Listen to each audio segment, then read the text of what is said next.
So we are like, we can start our session. Over to you. Okay, thank you, Monica. A very good evening to everyone present here. I am Mansi Shah, and I'm going to be the host for tonight's show. So, on behalf of the Indian Chest Society and Lupin, we would like to extend a warm welcome to all. We really appreciate you taking the time to join us today on the occasion of World COPD Week. So, this year on 18th November, we celebrated the World COPD Day. This year's theme for World COPD Day was Living Well with COPD, Everybody, Everywhere. The aim was to send a positive message to both patients as well as healthcare providers that although COPD does not have a cure, but there are many ways to actively live well. Today's interactive session on COPD will be featuring one of the top pulmonologists in the country. But before that, let us understand the basics of COPD. COPD क्या होता है exactly? COPD is nothing but chronic obstructive pulmonary disease. It's a chronic inflammatory lung disease that causes obstructed airflow from the lungs. The symptoms include breathing difficulty, cough, mucus production, and wheezing.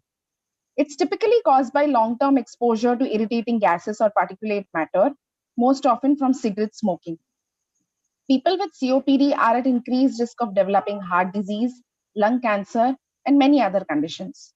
Although COPD is a progressive disease that gets worse over time, COPD is treatable. With proper management, most people with COPD can achieve good symptom control and live a better quality of life. So, with this introduction, let us start with the main session for today. So, for today's session will be featuring Dr. DJ Christopher. Sir, a very warm welcome to you, sir. Thank you for attending this show tonight, taking out time for the same, sir. So Dr. DJ Christopher requires no introduction. He is the president of the Indian Chest Society and also the professor and head of pulmonary medicine at CMC Vellore. So, sir, today we'll be asking you a few questions. Sir, today we will be asking you a few questions, sir. And, and the patients are also there live for this show. So they will also be asking you some questions regarding COPD so that they can understand the disease even better, sir. So my first question to you would be, what is the main message that you would like to give to our patients with COPD? At the outset, I'm happy to meet patients and lay people over this virtual platform, and thanks for arranging this. I also bring greetings on behalf of the Indian Society as well as my institution, which is Christian Medical College, Vellore. You talked about celebration of World COPD Day. So there is actually no reason to celebrate because India has a burgeoning COPD problem, and we hold probably the highest number of COPD patients in the world, and COPD patients are not doing well yet, and COPD is an increasing problem. From 1990 to 2018, 2019, the global burden of diseases estimated the burden of COPD, and they showed that COPD has become the third largest killer in the world. In 1990, it was the sixth largest. Since it has made progress and come up and has become the third leading cause of death. So none of this is scope for celebration. But yes, this is an opportunity to commemorate this occasion and focus on this disease, educate ourselves, educate others, and see if we can do better for the welfare of our patients.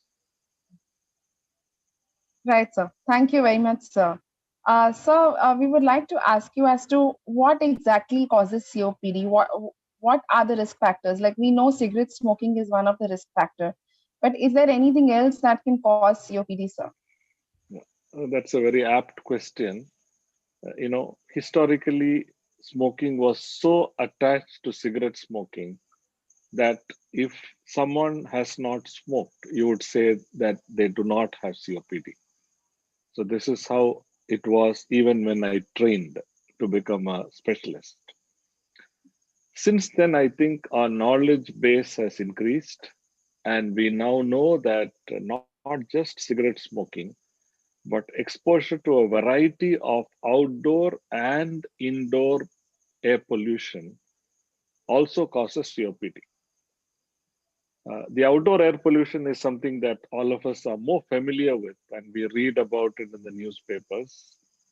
Uh, yes, that is part of the reason, but even more important for COPD is indoor uh, air pollution, such as what occurs when people use biomass fuel inside closed doors, and this circulates in the house, and people breathe this for hours together. So what do I mean by biomass fuel? I mean things like uh, wood, cow dung, and things like that. Not the gas, but other things, and kerosene also. So these are the factors that have become, in fact, in some ways, even more important than cigarette smoking in third world countries, including our own. So this is something we all have to give a lot of attention to in our environment. Right, sir. Sir, thank you for this information. So we always thought that it is just smoking that causes COPD, but it's now a broader perspective where pollutants are also equally responsible. So, what are the kind of symptoms that patients with COPD experience, sir? Uh, Patients with COPD typically present with cough and sputum and or breathlessness. So there are two sides to it. So some may have more cough and sputum, and some may have more breathlessness. Some may have both. Some may have just one. So this is, I think, the core symptomatology of COPD. But there are obviously other minor symptoms, such as what we call wasting. They lose weight. They may develop bone fractures because their bones become thin, what is called osteoporosis. Uh, so there are other rarer presentations as well, but by and far, the commonest symptoms are cough with sputum and breathlessness. Right, sir. Right, sir. So, this condition is it manageable? We know that there's no cure for COPD, but what can patients do to treat COPD? Any steps can they take? Uh, yeah, in some ways you are right. Although we define COPD as a treatable cause, today the definition has come uh, to be a bit optimistic. We call it nihilistic optimism, which means that we cannot say that it is a curable problem, but we can say it is a treatable problem because there are treatments that make patients' lives better, that reduce symptoms and improve quality of life. What we cannot give is cure. So it is not curable, but it is eminently treatable. So, how do you reduce the progression of disease? I think that's a more apt question. You cannot Right, cure it, right, but sir. can you at least slow down the progress? The first and the most important factor is to reduce exposure to whatever agents have caused this problem. If someone is a smoker, then they must stop smoking. If someone is getting exposed to smoke and pollutants in their work or in their environment, they should try to reduce that. So, what is very clear in studies is that uh, reduction of these risk factors any time during the course of disease improves patient survival. So if they have got symptoms, diagnosed COPD, they stop, it's not too late. They will still live longer if they stop smoking. If they are smoking or exposed to things they haven't started having symptoms yet, is the best time to stop, because then again they're going to live longer. They may not even develop symptoms of COPD. So that's the key message. Right, sir. So, any form of diet or exercise that can be done to reduce the progression of COPD, sir? Well, there is no magic diet, unfortunately. Although COPD patients have a certain diet, especially those who have severe COPD, they are given some kind of dietary modification which may reduce their breathlessness. But that's a soft treatment. It's not something that can dramatically change things. Otherwise, the diet they need to take is a healthy diet. And clearly, they should not become obese. If they are fat and they have COPD, they are going to suffer more. On the other hand, they also have body wasting, which means they get thin and weak. The muscles become weak. So they should take healthy nutrition, but not become fat. And they should engage in regular exercises, aerobic exercises, and maintain their fitness. So, now this is a very laymanly advice which anybody can do. Medically, we call this pulmonary rehabilitation. It means we teach the patients to do the right exercises on a regular basis and help them with that exercise program. That is called pulmonary rehabilitation. So yes, these are ways in which patients can keep fit and live longer, maybe live healthier. Right, sir. Right, sir. So, nowadays, because of COVID, patients are really scared about COPD, and they don't know what precautions they can take to manage COVID, because both of these are lung diseases, both involve coughing, breathlessness, etc. So, any advice that you can give to these patients so that they can reduce the risk for COVID for the COPD patients? Sure. So let's rephrase your question as, do COPD patients have a higher risk of COVID? Right, right, Yes, they do have. The studies show that they do have a higher risk than the normal population. But what is even more important is that the impact of disease will be more severe in COVID patients. They would have more severe disease. They are more likely to require admission to a hospital, and they are also more likely to go into the intensive care if they develop COVID, and they are also more likely to die. So this is the link or the correlation between COPD and COVID. So in terms of what should patients do to keep themselves safe, what they must do is to follow the precautions which I think the media is communicating to them. They should follow social distancing. They should use a mask.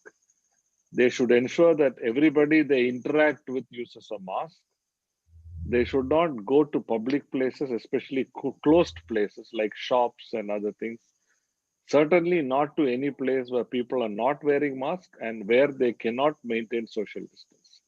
So the best is to get exposed to the family and a small group, and not in a wider social context, to minimize their chance of getting infection. Yeah, that is very well said, sir. That now COPD patients need to take utmost care and prevent themselves from COVID. Sure. So we have received some questions from the audience. Mrs. Nantha Kumar has asked, I am a COPD patient with age as 70 years, and my doctor has advised me not to come out of my house until corona pandemic ends. How do I handle this situation? I think you've almost covered this. Yeah, well, I'm really sorry for Mr. Nandakumar. It must be a very difficult, stifling situation for him. Unfortunately, even the others have had a prolonged period of, being at home and devoid of social life. but that I'm sure is not going to give comfort and relief to Mr. Nandakumar. So what I would say is that yes, it is best to avoid exposure to people who can bring COVID. Unfortunately, you do not know who is infectious. That is the worst part of this disease. In many other infections, even the flu and other pandemics, people become symptomatic by the time uh, they are infecting others. They are infectious. COVID somehow has this knack of remaining asymptomatic in a good number of people, which means that many COVID patients would have never known that they actually had COVID. They would have got COVID and recovered. And also, before symptoms come, COVID patients start infecting. So at that time, we do not know that they are COVID patients, but they would have already passed on infection to their friends, neighbors, family members. Therefore, in some ways, I think he has to be a little careful. And I think hopefully for I mean, well, hopefully for 2 or 3 more months. I mean, that's a hope. By then, we hope the pandemic will abate. The things he can do is if he has got a terrace, a compound, he can walk in the compound. He can walk outside maybe at a time when nobody else is in the road. For example, early morning, late night, in the open air with a mask and nobody within 2 meters is a safe thing. Right, sir. Right, sir. So one more question which we have received from Ms. Meenakshi Sundaram. She wants to know if COPD is a genetic disorder or a lifestyle disorder because one of her relative is a non-smoker but still has got COPD. Right. So it is a good question. So genetic disease, yes, in a small fraction of patients. So in all likelihood, the individual she's talking about probably does not have a genetic disease. Because people with genetic disease get it quite early and quite severe as well. Yeah. But he has not smoked. That's a valid point, and that's the first question you asked. What are the situations which cause COPD other Yes. than smoking? So, we are exposed to outdoor and indoor air pollutants as part of life and as part of occupation. So, these are situations which can predispose to COPD. It is likely that the individual she's talking about has one of these exposures, and unfortunately, he has developed COPD. But as I was saying, this is not all gone. It is now defined as a treatable disease.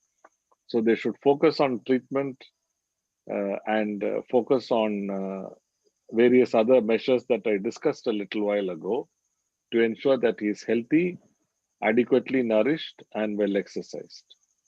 Right, sir. So, Mr. Well Sammy, I hope I'm pronouncing correctly, has asked you, can lung transplantation be any treatment for option for COPD?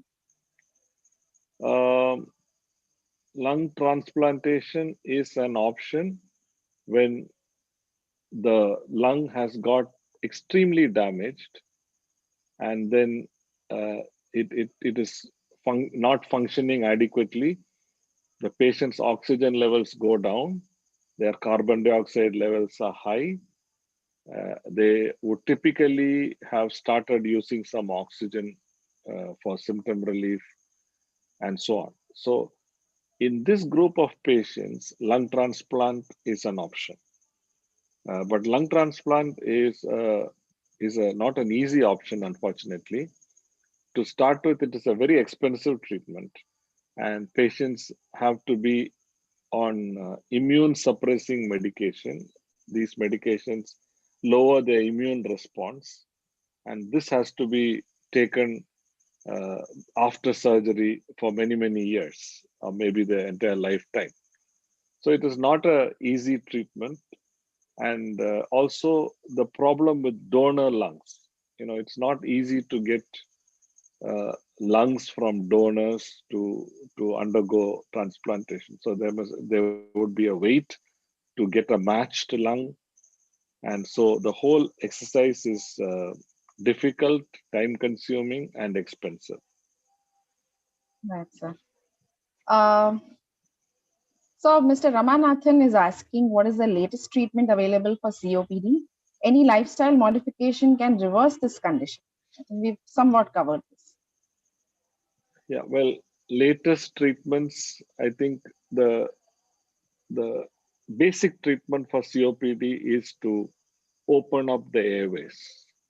COPD is chronic obstructive pulmonary disease.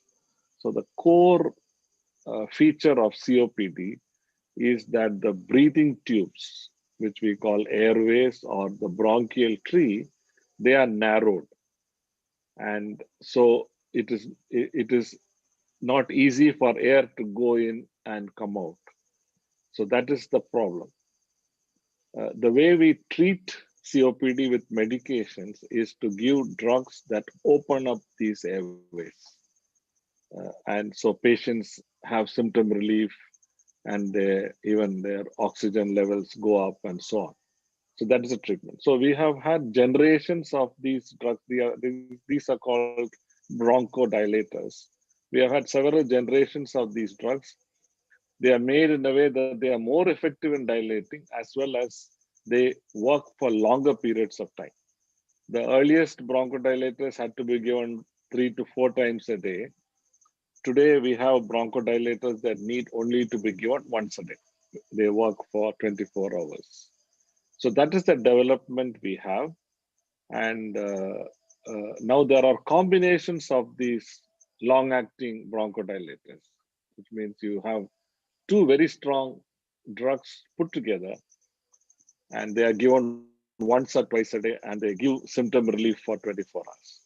So that is by and far the most important treatment developments. Right, sir. So we have one more question. Mr. Arvind Thamilin has asked, is it possible that asthma can get converted to COPD? Well, that's again a good question. Asthma and COPD are distinct disorders. So this has to be said and understood. Asthma is an allergic disorder whereby the breathing tubes, the same, and it is the same part of the body that's affected.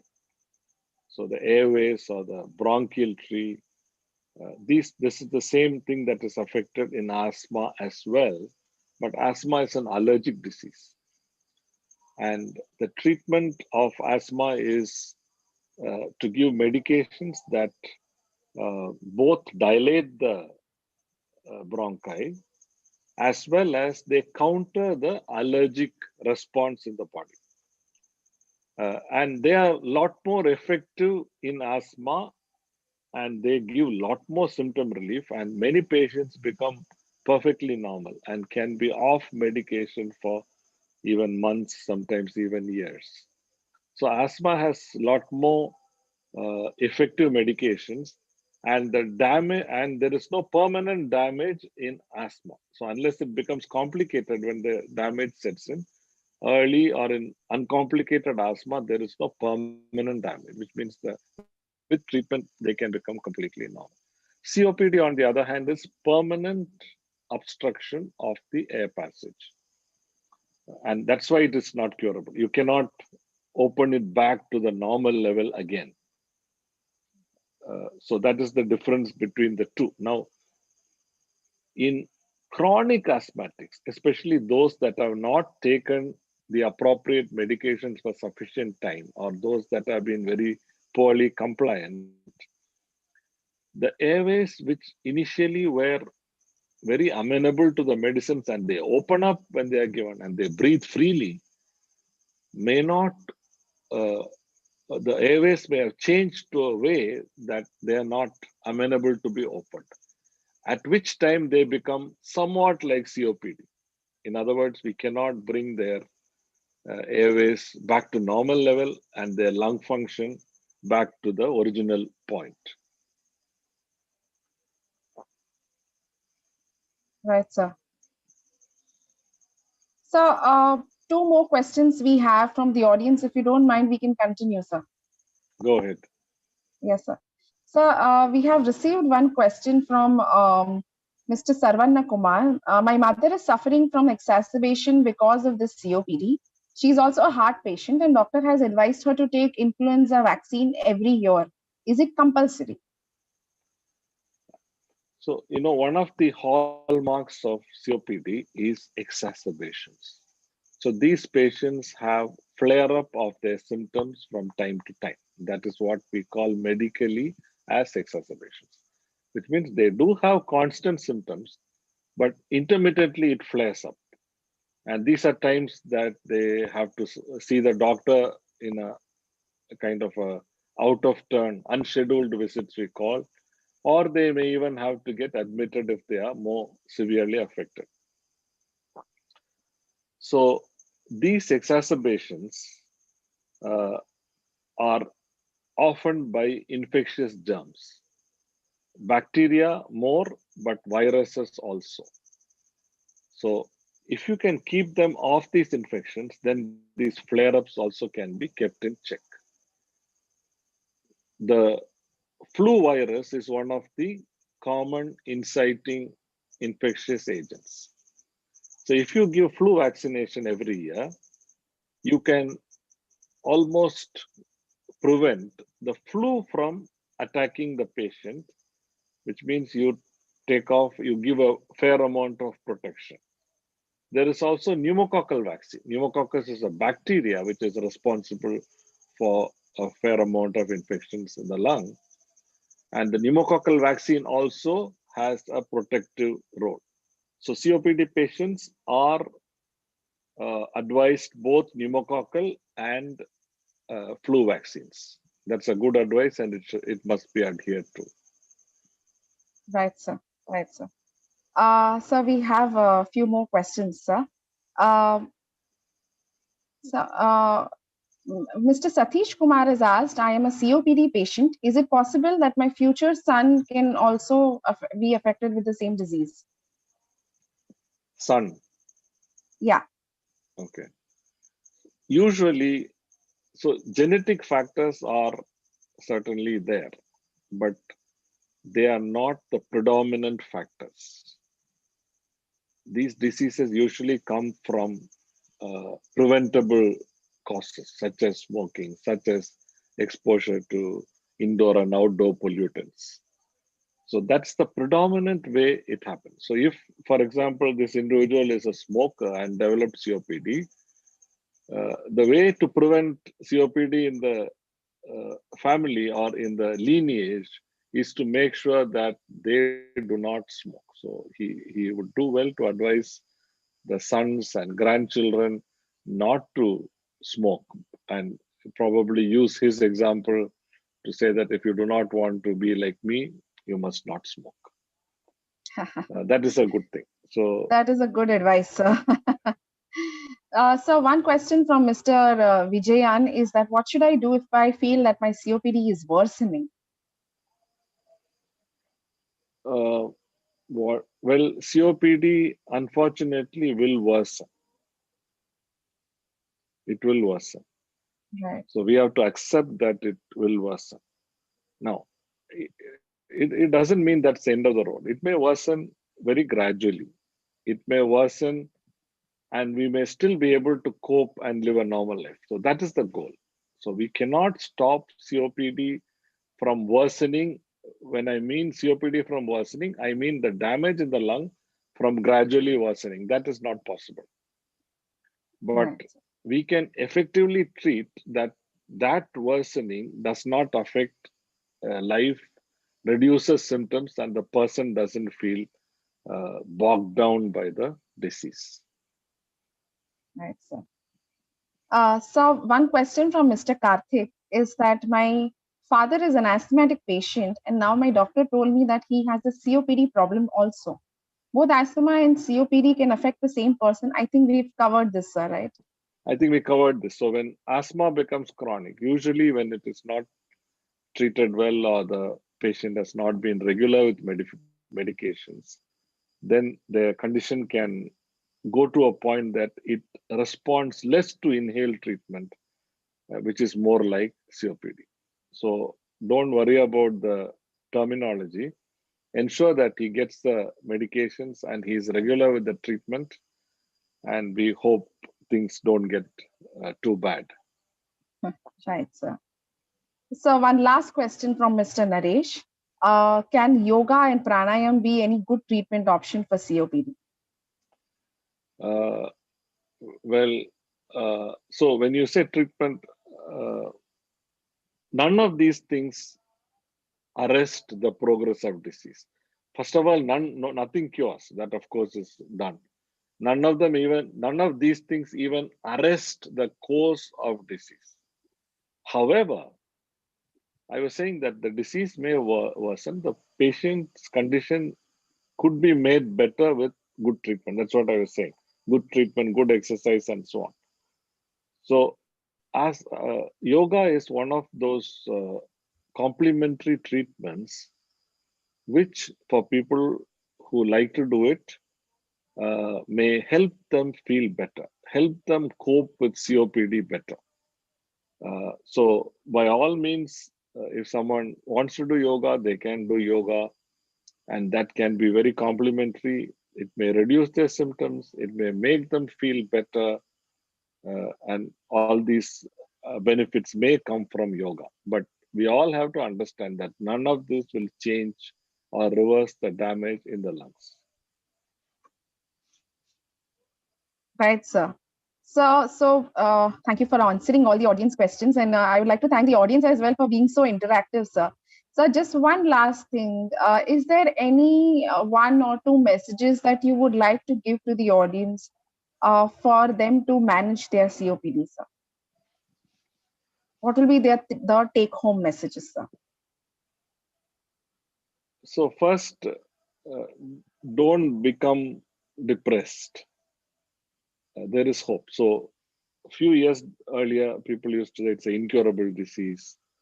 And well, the message was almost that if you have it, you jolly well suffer with it the rest of your life.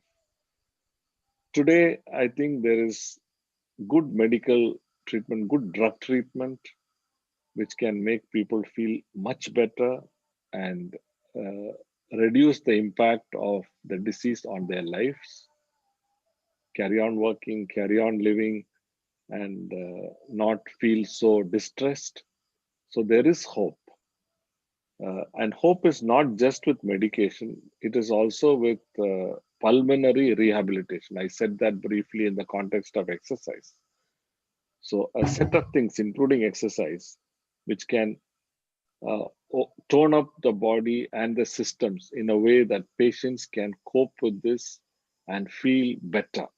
So, and there are all these things available for patients so they do not have to feel depressed about having COPD, but look out and see what they can use of what is available today and continue to live life as well as possible. And of course, Thank needless you to very much, say sir. that they have to, reduce their exposure to anything that is caused it or worsening it. And they have to teach others likewise. We also define COPD as a preventable disease, which means many people don't have to develop it at all. And the best people who can educate others is someone who has already suffered from it. Right, sir. So thank you so much, sir. We really like the words that you said today, that there is hope and there is no reason for COPD patients to be depressed. And there are good treatment options available. Prevention is also one more important thing for the patients. And with all of these things, that all the tips that you've given, I'm pretty sure that our patients can now confidently manage this disease even better, sir. So thank you so much for your time and for this very informative talk, very educative talk for these patients. And I would like to thank the audience as well for this interaction. Thank you, everyone. Thanks to you for conducting it well and for the audience for their interaction. Thank you. Thank you. Have a great evening.